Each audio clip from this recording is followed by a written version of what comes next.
8 News is taking action tonight as the community calls for evidence in the case of 2 black men doing time for the murder of a white police officer. 8 News has been investigating questions surrounding the Sussex County case for several years now. 8 News investigator Kerri has the latest from Waverly.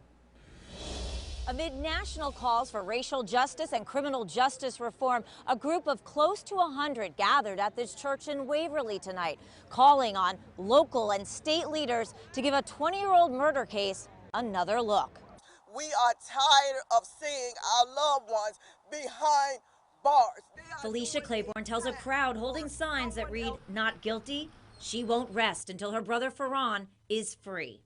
Ferran Claiborne and Terrence Richardson are both serving time for the murder of Waverly police officer Alan Gibson, a crime they've always said they didn't commit, and a federal grand jury actually found them not guilty of. We are coming to Sussex with this because this is where the injustice started at. Gibson was gunned down in this wooded area while on the job back in 1998. His dying words, 2 black males were responsible. Authorities undertook what can only be described as a roundup of almost every young black male in this Sussex area. Claiborne and Richardson's current attorney, Jared Adams, says the investigation had problems from the beginning. There was no DNA, blood, or physical evidence to link the men to murder.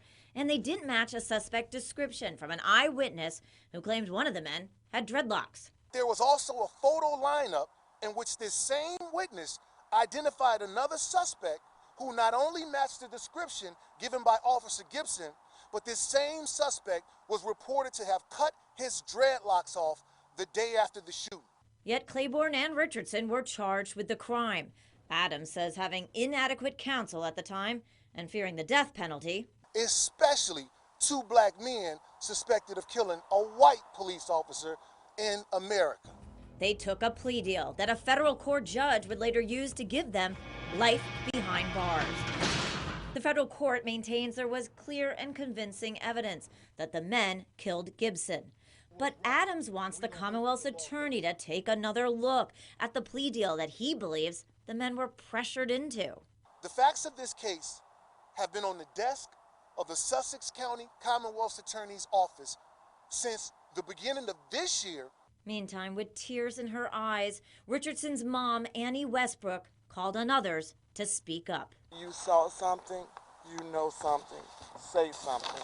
Adams ended the event urging the group to write letters to the governor, the state attorney general, and the local Commonwealth's attorney. In Waverly, Kerri, 8 News.